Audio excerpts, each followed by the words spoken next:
Hello students, कैसे हैं आप सभी लोग। मैं हूं Pooja Singh and welcome back to my channel Accounting Master Class. And इस समय हम जो चैप्टर पढ़ रहे हैं उसका नाम है फॉर्मेशन ऑफ कंपनी। एंड इस चैप्टर में हम लोग डिटेल में पढ़ रहे हैं कि कौन कौन से स्टेप्स होते हैं जिन स्टेप को फॉलो करके फाइनली एक कंपनी फॉर्म होती है। ठीक है, तो ये चैप्टर इस समय हम लोग पढ़ रहे हैं। इस चैप्टर पे आज मेरा दूसरा लेक्चर वीडियो है। तो चलिए फिर लेक्चर स्टार्ट करते हैं। और एक बात और बताऊंगी कि हम लोग जो बिजनेस स्टडीज का जो सब्जेक्ट पढ़े ना, उस सब्जेक्ट पे आज हमारा 43 लेक्चर वीडियो है। इसमें हमने डिफरेंट टॉपिक्स, जो बिजनेस स्टडीज के जो डिफरेंट टॉपिक है वो हमने डिटेल में डिस्कस किए हैं पिछले 42 लेक्चर वीडियो में। ठीक है, एंड चैप्टर जो इस समय हम पढ़ रहे हैं वो है फॉर्मेशन ऑफ कंपनी। तो चलिए फिर आज का वीडियो हम स्टार्ट करते हैं, बट उससे पहले बता देती हूँ कि इस चैप्टर में हम पढ़ेंगे क्या क्या और क्या आप पिछले लेक्चर में पढ़ चुके हैं। तो पिछले लेक्चर में मैंने आपको बताया था फॉर्मेशन ऑफ कंपनी के बारे में, डिटेल में बताया था। और वहां मैंने आपको बताया था कि 3 स्टेजेस होती हैं जब कंपनी फॉर्म होती है। तो उसकी जो लीगल स्टेजेस कह लीजिए, 3 स्टेजेस होती है। पहला है प्रमोशन, दूसरा है इनकॉर्पोरेशन, तीसरा है सब्सक्रिप्शन ऑफ कैपिटल। तो ये 3 लीगल स्टेजेस होती हैं जिनको पार करके एक कंपनी फॉर्म होती है। ठीक है, तो प्रमोशन की जो स्टेज है हमने पिछले लेक्चर में पढ़ी थी, जहां पे हमने प्रमोटर के बारे में समझा था। प्रमोटर कौन होता है, क्या रोल है इसका, एंड उसका फंक्शन हमने देखा था। ठीक है, बट वो जो लेक्चर था ऑलरेडी काफी लेंदी हो गया था, तो फंक्शन हम लोग डिटेल में हमने नहीं पढ़ा था, केवल मैंने आपको फंक्शंस के नाम बताए थे। आज हम लोग प्रमोटर के जो फंक्शन है ना, उसे आज के लेक्चर में हम डिटेल में पढ़ेंगे। राइट, तो चलिए फिर आज का लेक्चर हम स्टार्ट करते हैं। तो मैंने बताया था कि फॉर्मेशन ऑफ कंपनी, जब कंपनी फॉर्म होती है तो बहुत सारी लीगल फॉर्मेलिटीज होती है, प्रोसीजर होता है जो कंपनी को फॉलो करना होता है, कंप्लीट करना होता है, तभी कोई कंपनी फॉर्म होती है। तो जो लीगल फॉर्मेलिटीज है ना, इनको 3 स्टेजेस में डिवाइड किया गया है। पहला स्टेज क्या है, प्रमोशन, दूसरा क्या है इनकॉर्पोरेशन, तीसरा क्या है सब्सक्रिप्शन ऑफ कैपिटल। ठीक, तो हम लोग प्रमोशन पिछले लेक्चर में पढ़ चुके हैं, जिसमें हम लोग प्रमोटर पढ़ा था, फंक्शन ऑफ प्रमोटर जो है वो रह गया था, तो वो आज के लेक्चर में हम लोग पढ़ेंगे। फंक्शन क्या होता है प्रमोटर का। ठीक है, सबसे पहले चलिए एक बार बता देती हूँ प्रमोटर कौन होता है। प्रमोटर कोई पर्सन भी हो सकता है। ठीक है, प्रमोटर एक सिंगल पर्सन भी हो सकता है, कोई ग्रुप ऑफ पर्सन भी हो सकता है, या प्रमोटर एक कंपनी भी हो सकती है। ठीक है, जो कंपनी को फॉर्म करने में, मतलब कह लीजिए इनिशियली यही प्रमोटर होते हैं जो कह लीजिए बिजनेस अपॉर्चुनिटी को आइडेंटिफाई करते हैं, और बिजनेस से रिलेटेड जितने भी एनालिसिस वगैरह हैं, और finally man, material, machine, managerial ability और फाइनेंशियल रिसोर्सेज, फंड जो है उन सबको कलेक्ट करके कंपनी को रजिस्टर कराना, ये सारा ही काम कौन करता है, प्रमोटर करता है। ठीक है, तो उसी के बारे में हम पढ़ रहे हैं। तो फंक्शन ऑफ प्रमोटर, पिछले लेक्चर में रोल मैंने बता दिया था। रोल और फंक्शन में वैसे बहुत ज्यादा अंतर नहीं है, बट एक बार हम डिटेल में देखते हैं फंक्शन क्या है, मतलब प्रमोटर क्या क्या काम करता है, इसके फंक्शंस आज के लेक्चर में हम देखेंगे। तो सबसे पहला जो फंक्शन है प्रमोटर का वो क्या है, आइडेंटिफिकेशन ऑफ बिजनेस अपॉर्चुनिटी। दूसरा फंक्शन क्या है, फिजिबिलिटी स्टडीज। तीसरा क्या है, नेम अप्रूवल। चौथा क्या है, fixing up signatories to the memorandum of association. अगला क्या है, appointment of professionals. And sixth and last function जो प्रमोटर का है वो क्या है, प्रिपरेशन ऑफ नेसेसरी डॉक्यूमेंट। तो ये 6 इंपॉर्टेंट फंक्शन है प्रमोटर के, ये 6 इंपॉर्टेंट काम है जो प्रमोटर करता है कंपनी के लिए। ठीक है, अब इन एक एक फंक्शन को अब हम डिटेल में देखेंगे। सबसे पहला फंक्शन क्या है, बात करें तो सबसे पहला जो फंक्शन है that is the identification of business opportunity. तो ये जो आइडेंटिफिकेशन यानी पहचानना, बिजनेस अपॉर्चुनिटी को पहचानना, तो ये सबसे पहला और सबसे इंपॉर्टेंट कह लीजिए एक्टिविटी है जो प्रमोटर परफॉर्म करता है। जब तक किसी बिजनेस अपॉर्चुनिटी को पहचाना नहीं जाएगा, आइडिया ही नहीं आएगा कि हमें एक्चुअली में करना क्या है, तब तक बिजनेस या कंपनी फॉर्म होने की बात तो बाद में आती है ना। पहले तो हमें ये डिसाइड करना होता है हम करेंगे क्या, हमें बिजनेस शुरू करना है, बट किस चीज का बिजनेस होगा, क्या करेंगे, तो वही उस अपॉर्चुनिटी को पहचानना। ठीक है, this is the first function of promoter. Opportunity कैसी हो सकती है, अपॉर्चुनिटी में शायद ये हो सकता है कि शायद हम कोई नया प्रोडक्ट बनाएंगे, या कोई नई सर्विस ऑफर करेंगे, या शायद ऑलरेडी जो मार्केट में प्रोडक्ट है उसे किसी डिफरेंट चैनल से हम कस्टमर तक पहुंचाएंगे, ये भी तो हो सकता है।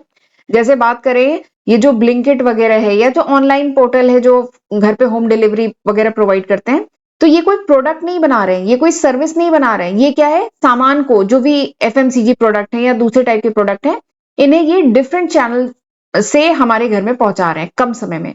ठीक है, तो वही क्या है, बिजनेस अपॉर्चुनिटी। तो सबसे पहला जो फंक्शन होता है प्रमोटर का वो यही होता है कि बिजनेस अपॉर्चुनिटी को पहचानना कि एक्चुअली में बिजनेस में हम करेंगे क्या, प्रोडक्ट बनाएंगे, सर्विस देंगे, या डिफरेंट चैनल से उस प्रोडक्ट या सर्विस को डिलीवर करेंगे। तो यही सबसे पहला फंक्शन है प्रमोटर का। दूसरा जो फंक्शन है प्रमोटर का वो भी बहुत इंपॉर्टेंट है, वो क्या है, फिजिबिलिटी स्टडी। ठीक, हमें सपोज करिए एग्जांपल लेते हैं कि हमें बिजनेस अपॉर्चुनिटी तो बहुत अच्छी समझ में आ गई, हमें एक बहुत बढ़िया बिजनेस का आइडिया आ गया, ठीक है, लेकिन क्या वो एक्चुअली में फिजिबल है, क्या वो प्रैक्टिकल है, क्या वो प्रॉफिटेबल है, इसको भी तो एनालाइज करना पड़ेगा। हमें बहुत बढ़िया आइडिया आ गया लेकिन अगर हम उसको असली रियल प्रोजेक्ट में कन्वर्ट ही नहीं कर सकते हैं तो आइडिया बेकार है ना। आइडिया तो वो बढ़िया है जिसको आप एक्चुअली में इंप्लीमेंट कर सके, एग्जीक्यूट कर सके, तो उसके लिए क्या करनी पड़ेगी, फिजिबिलिटी स्टडी। तो अगला दूसरा जो फंक्शन है प्रमोटर का वो यही है, फिजिबिलिटी स्टडी, यानी देखना कि ये जो प्रोजेक्ट, जो आइडिया, जो प्रोजेक्ट हमने सोचा है, क्या वो फिजिबल है कि नहीं है, क्या वो प्रॉफिटेबल है कि नहीं है, इसके बारे में डिटेल स्टडी करना। देखिए मैंने लिखा है promoter need to do detail feasibility study. Promoter detail feasibility study करता है, बिजनेस के सारे एस्पेक्ट को इन्वेस्टिगेट करता है डिटेल में बिजनेस शुरू करने से पहले। ठीक है, ऐसे ही कोई बिजनेस नहीं डाल दिया जाता है, ऐसी कोई कंपनी नहीं खोली जाती है, उससे पहले पूरा डिटेल एनालिसिस किया जाता है कि क्या ये बिजनेस संभव है, पॉसिबल है, प्रॉफिटेबल है। ठीक है, और ये जो फिजिबिलिटी स्टडी है ना, इसमें बेसिकली 3 स्टडी की जाती है। ये जो फिजिबिलिटी स्टडी है इसके अंडर में 3 स्टडी आती है, डिपेंड करता है कि किस टाइप का आपका प्रोजेक्ट है, ठीक है, किस टाइप का आप बिजनेस शुरू करने वाले हैं, इसके बेसिस पे 3 टाइप की स्टडी की जा सकती है। कौन कौन सी, एक है टेक्निकल फिजिबिलिटी, दूसरी क्या है फाइनेंशियल फिजिबिलिटी, तीसरी क्या है इकोनॉमिक फिजिबिलिटी। ठीक, डिपेंड करता है कि हमारा प्रोजेक्ट किस टाइप का है, हमारा बिजनेस किस टाइप का है, हम कौन सा प्रोडक्ट बनाने वाले हैं या कौन सी सर्विस रेंडर करने वाले हैं, उसके बेसिस पे हम फिजिबिलिटी स्टडी करते हैं। और ये 3 टाइप की हो सकती है। ये क्या क्या है मैं बताती हूँ। देखिए सबसे पहला क्या है, टेक्निकल फिजिबिलिटी। टेक्निकल फिजिबिलिटी का क्या मतलब है कि सपोज करिए हमें आइडिया तो बहुत बढ़िया आया, ठीक है, हमें कोई ऐसा प्रोडक्ट बनाने का आइडिया है जो अभी तक इंडिया में बना ही नहीं है, बहुत बढ़िया प्रोडक्ट बनाने का आइडिया है, लेकिन शायद उस प्रोडक्ट को बनाने के लिए जो टेक्नोलॉजी चाहिए या उस प्रोडक्ट को बनाने के लिए जो शायद, अगर सपोज करिए वो जो प्रोडक्ट है उसमें कोई मेटल लगता हो, ठीक है, जो मेटल शायद इंडिया में ना मिलता हो। ठीक, तो हमारा हमारा आइडिया तो बहुत अच्छा है लेकिन उस प्रोडक्ट को बनाने के लिए जो टेक्नोलॉजी चाहिए वो शायद इंडिया में ना हो, या उस प्रोडक्ट को बनाने के लिए जो रॉ मटेरियल चाहिए, सपोज करिए कोई मेटल चाहिए या कोई रॉ मटेरियल चाहिए जो इंडिया में मिलता ही नहीं है। ठीक है, तो हम कैसे वो प्रोडक्ट बना पाएंगे। और सपोज करिए जिस दूसरी कंट्री में वो मिलता है वहां से हमारे इंडिया के पॉलिटिकल रिलेशन सपोज करिए उस समय थोड़े से ठीक नहीं है, वहां से प्रोडक्ट नहीं मिल पाएगा, तो फिर कैसे हमारा प्रोजेक्ट आगे बढ़ पाएगा, कैसे हम वो प्रोडक्ट बना पाएंगे। तो इसीलिए सबसे पहले किया जाता है टेक्निकल फिजिबिलिटी देखी जाती है कि हमने, हमारा आइडिया बहुत अच्छा है लेकिन क्या वो टेक्निकली पॉसिबल है बनाना, उसके लिए जो रॉ मटेरियल, जो टेक्नोलॉजी चाहिए वो क्या हमारे पास अवेलेबल है, और क्या वो आसानी से अवेलेबल है। तो ये सब स्टडी किया जाता है टेक्निकल फिजिबिलिटी में। दूसरी जो फिजिबिलिटी स्टडी की जाती है that is financial feasibility. Financial नाम से ही समझ में आ रहा होगा, फंड्स वगैरह में देखने पड़ेंगे। हमने सोच तो लिया हम ये वाला बिजनेस डालेंगे, ठीक है, लेकिन अगर उस प्रोजेक्ट के लिए बहुत हैवी फंड रिक्वायर्ड है, बहुत ज्यादा फंड रिक्वायर्ड है, लार्ज अमाउंट में फंड रिक्वायर्ड है, एंड अगर हम उतना फंड अरेंज नहीं कर पा रहे हैं तो हम क्या वो प्रोजेक्ट स्टार्ट करना चाहिए, हमें नहीं करना चाहिए ना। तो हमें अपनी, कह लीजिए हमें अपनी पॉकेट भी देखनी है, ठीक है, किसी प्रोजेक्ट को स्टार्ट करने से पहले कितना फंड लगेगा उसके अकॉर्डिंग हमें अपने पॉकेट भी देखनी है कि हम कितना फंड अरेंज कर पाते हैं। अगर उस प्रोजेक्ट में फंड बहुत लार्ज क्वांटिटी में लग रहा है, बहुत ज्यादा चाहिए और उतना हम अरेंज नहीं कर पाते हैं तो हमें वो प्रोजेक्ट मतलब नहीं कर सकेंगे, हमें क्विट करना पड़ेगा वो प्रोजेक्ट। तो वही है, फाइनेंशियल फिजिबिलिटी भी देखी जाती है। हमने सोच तो लिया कि हम एक शॉपिंग मॉल बहुत बड़ा सा, कह लीजिए यूपी का सबसे बड़ा, उत्तर प्रदेश का सबसे बड़ा शॉपिंग मॉल खोलेंगे, ठीक है, हमने आइडिया तो बहुत बढ़िया लिया, बहुत बढ़िया जगह देख ली, सब कुछ कर लिया, लेकिन उसके लिए करोड़ों रुपए चाहिए, क्या हमारे पास इतनी फंडिंग है। ठीक है, तो वही है, फाइनेंशियल फिजिबिलिटी भी देखी जाती है। तो ये भी फंक्शन है प्रमोटर का, प्रमोटर देखता है। ठीक, एंड तीसरा क्या है, इकोनॉमिक फिजिबिलिटी। इकोनॉमिक फिजिबिलिटी का क्या मतलब है कि सपोज करिए आपने, आपका जो प्रोजेक्ट है, आपने ये भी देख लिया कि वो टेक्निकली विएबल है, मतलब जो रॉ मटेरियल चाहिए, ठीक है, वो और जो टेक्नोलॉजी चाहिए वो भी आपके पास अवेलेबल है, उतना फंड भी आपके पास अवेलेबल है, लेकिन क्या जो प्रोजेक्ट आप सोच रहे हैं, ठीक है, जो बिजनेस शुरू करना चाह रहे हैं, जो आगे चल के कंपनी फॉर्म करना चाह रहे हैं, क्या वो प्रॉफिटेबल है। टेक्नोलॉजी भी है आपके पास, रॉ मटेरियल भी है, उतना फंड भी है, लेकिन क्या वो प्रोजेक्ट आपको इतना प्रॉफिट कमा के देगा? क्या वो प्रॉफिटेबल है? अगर नहीं है तो यानी हमें वो प्रोजेक्ट छोड़ना पड़ेगा। ठीक है, तो उस प्रोजेक्ट की इकोनॉमिक फिजिबिलिटी भी देखी जाती है। एंड इसके लिए जो प्रमोटर होता है वो एक्सपर्ट्स की हेल्प लेता है, फाइनेंशियल एनालिस्ट की हेल्प लेता है, सीए की हेल्प लेता है और ये स्टडी करता है। तो ये काम भी प्रमोटर का है, फिजिबिलिटी स्टडी करना। और अगर ये 3 स्टडी में जो रिजल्ट आया है वो पॉजिटिव आया है, सही रिजल्ट आया है, तब जाके प्रमोटर डिसाइड करता है और फिर कंपनी लॉन्च की जाती है। ठीक है, तो ये दूसरा इंपॉर्टेंट फंक्शन है प्रमोटर का। दूसरा इंपॉर्टेंट फंक्शन क्या था? दूसरा इंपॉर्टेंट फंक्शन है फिजिबिलिटी स्टडी। पहला क्या था? बिजनेस अपॉर्चुनिटी आइडेंटिफाई करना, दूसरा फिजिबिलिटी स्टडी। ठीक। तीसरा जो इंपॉर्टेंट फंक्शन है प्रमोटर का वो क्या है? Name approval. नेम अप्रूवल का क्या मतलब है? कंपनी का नाम रखना पड़ेगा ना, तो वही अब उसका अप्रूवल लेना होगा, तो ये भी प्रमोटर का ही काम है। प्रमोटर क्या करता है? प्रमोटर को सिलेक्ट करना होता है name of the company. Company आप स्टार्ट करेंगे, उसका कुछ नाम रखना पड़ेगा ना, तो वही प्रमोटर जो है कंपनी का नाम सोचता है। ठीक है, और फिर एप्लीकेशन सबमिट करता है किसको? Registrar of the company. जिस भी स्टेट में कंपनी का रजिस्टर्ड ऑफिस होगा, ठीक है, तो वहां पर अप्रूवल के लिए जो रजिस्ट्रार है वो एप्लीकेशन देगा, जहां से डिसाइड होगा नेम ऑफ द कंपनी।